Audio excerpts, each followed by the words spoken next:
Waste Bengal ECI SIR transfer case में एक बड़ा डेवलपमेंट आ चुका है। वही केस जहां एक तरफ वेस्ट बंगाल ने ईसीआई के सडन ट्रांसफर मूव्स को क्रिटिसाइज किया है और उल्टा ईसीआई ने वेस्ट बंगाल गवर्नमेंट पर तीखे वार किए हैं। मामला इतना सेंसिटिव है कि अब सीधे कलकत्ता हाईकोर्ट ने इस केस में एक बड़ा डिसीजन लिया है और वो क्या है, चलिए देखते हैं और समझने की कोशिश करते हैं कि आखिर ट्रबल में कौन है, ईसीआई या वेस्ट बंगाल गवर्नमेंट। अब थोड़ा सिंपल लैंग्वेज में समझते हैं कि एक्चुअल फाइट है किस बात पर। ये पूरा डिस्प्यूट स्टार्ट हुआ है एक पब्लिक इंटरेस्ट लिटिगेशन से, जहां चैलेंज किया गया ईसीआई के उस डिसीजन को जिसमें वेस्ट बंगाल इलेक्शंस के पहले लार्ज स्केल ट्रांसफर्स किए गए ब्यूरोक्रेट्स और पुलिस ऑफिसर्स के। और ये कोई छोटा मोटा रीशफल नहीं था, नंबर्स और स्केल ने ही इसको कंट्रोवर्शियल बना दिया। स्टेट का कहना है कि ये टू मच है, जबकि ईसीआई का कहना है कि ये नॉर्मल है। Hello law lovers and justice seekers, welcome to law Chakra. हम आपके लिए लेकर आए हैं कुछ बहुत ही exclusive. Introducing law Chakra prime membership, जो आपको देगा exclusive access like never before. बनिए लॉ चक्रा की प्राइम मेंबर और अनलॉक कीजिए full potential of legal knowledge. अभी ज्वाइन कीजिए। अब वेस्ट बंगाल गवर्नमेंट और पिटिशनर का आर्गुमेंट सिर्फ लीगल नहीं था, वो प्रैक्टिकल भी है।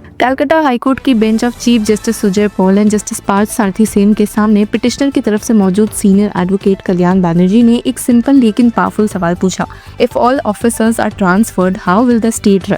अब एक रियल कंसर्न है। इलेक्शंस इंपॉर्टेंट है लेकिन गवर्नेंस भी इक्वली इंपॉर्टेंट है। उन्होंने ये भी हाईलाइट किया कि चीफ सेक्रेटरी, होम सेक्रेटरी जैसे पोजीशंस सिर्फ इलेक्शन कंडक्ट करने के लिए नहीं होते। The chief secretary has to run the state, not just conduct elections. मतलब अगर आप एक साथ की एडमिनिस्ट्रेटिव पोजीशंस को डिस्टर्ब कर दोगे तो पूरा सिस्टम स्लो या डिसफंक्शनल हो सकता है, डेवलपमेंट वर्क रुक सकता है, डिसीजन मेकिंग डिले हो सकती है। और ये सिर्फ थ्योरी नहीं है, सीएम ममता बनर्जी ने भी ओपनली क्रिटिसाइज किया है। उनका कहना है कि इतने large scale reshuffles creating hurdles in smooth administrative functioning. Simple language में समझे तो उनका पॉइंट ये है कि इलेक्शन के नाम पर पूरा एडमिनिस्ट्रेशन हिलाया जा रहा है। अब कोर्ट रूम में जब हियरिंग हुई तो सबसे पहले ईसीआई ने अपना डिफेंस स्ट्रॉन्ग तरीके से रखा। उनके काउंसिल ने एक क्लियर नैरेटिव बिल्ड किया कि ये जो हो रहा है वो अनप्रेसिडेंटेड नहीं है। उन्होंने कहा कि such transfers, replacements and deputations were not unique to West Bengal. मतलब बंगाल को अलग ट्रीट नहीं किया जा रहा।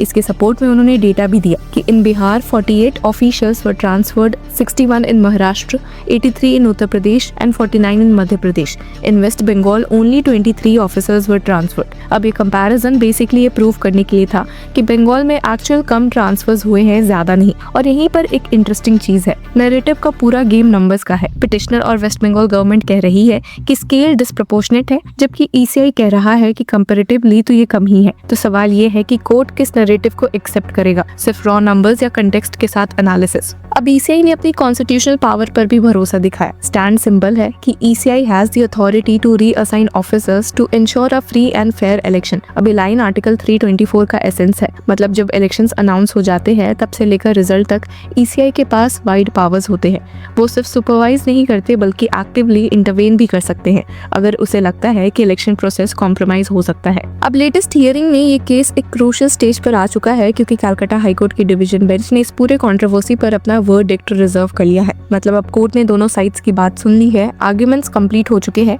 लेकिन फाइनल फैसला तब आएगा जब इलेक्शन कमीशन ऑफ इंडिया अपने सारे डॉक्यूमेंट्स कोर्ट के सामने सबमिट करेगा।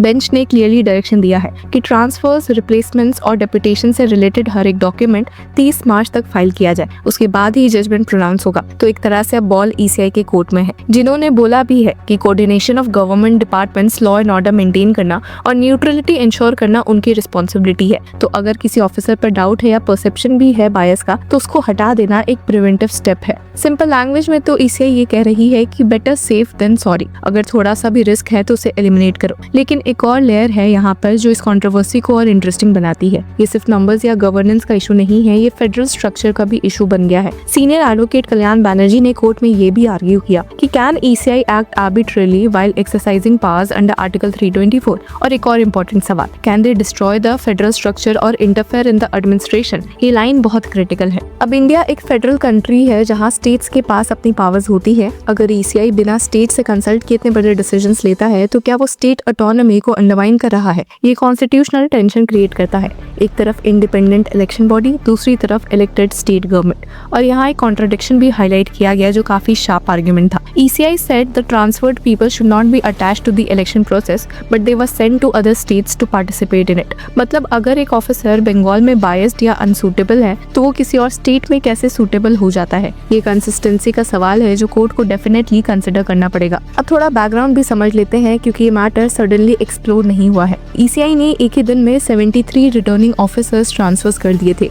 आरओस काफी क्रूशियल होते हैं क्योंकि वो कॉन्स्टिट्यूएंसी लेवल पर पोलिंग और काउंटिंग के फाइनल अथॉरिटी होते हैं। एक सीनियर ऑफिशियल ने इसको अनप्रेसिडेंटेड तक बोल दिया और ये सिर्फ एक वेव नहीं था, इससे पहले भी चीफ सेक्रेटरी, DGP और कोलकाता पुलिस कमिश्नर तक को रिमूव किया गया था। मतलब पैटर्न ये दिख रहा है कि ECI अग्रेसिवली इंटरवीन कर रहा है वेस्ट बंगाल इलेक्शंस में और इसलिए पॉलिटिकल रिएक्शंस भी काफी स्ट्रॉन्ग है। वेस्ट बंगाल CM ममता बनर्जी ने इसको डायरेक्टली चैलेंज किया है और इस इशू को पब्लिक नैरेटिव का पार्ट बना दिया गया। अब जब हियरिंग का लास्ट फेज आया तो कोर्ट ने एक बैलेंस्ड अप्रोच लिया। उन्होंने तुरंत डिसीजन नहीं दिया, इंस्टेड उन्होंने बोला कि पहले ECI अपने सारे डॉक्यूमेंट सबमिट करे। ये एक इंपॉर्टेंट स्टेप है क्योंकि अब कोर्ट सिर्फ आर्ग्यूमेंट्स नहीं, एक्चुअल रिकॉर्ड्स देखेगा। किस बेसिस पर ट्रांसफर किए गए, क्या रिकमेंडेशंस थी, क्या अर्जेंसी थी, सब कुछ स्क्रूटनाइज होगी। इसका मतलब ये भी है कि कोर्ट इस मैटर को लाइटली नहीं ले रहा। ये कोई रूटीन PIL नहीं है। ये एक ऐसा केस बन गया है जहां election integrity, administrative stability and federal balance तीनों एक साथ टेस्ट हो रहे हैं। तो फाइनल क्वेश्चन पर आते हैं कि ट्रबल में कौन है। सच ये है कि अभी दोनों ही साइड्स प्रेशर में है। ECI को जस्टिफाई करना होगा कि उसने जो किया वो प्रोपोर्शनल और नेसेसरी था। वेस्ट बंगाल गवर्नमेंट को ये प्रूव करना होगा कि ये इंटरफेरेंस है और एक्सेसिव है। कोर्ट का रोल यहाँ रेफरी का है जो डिसाइड करेगा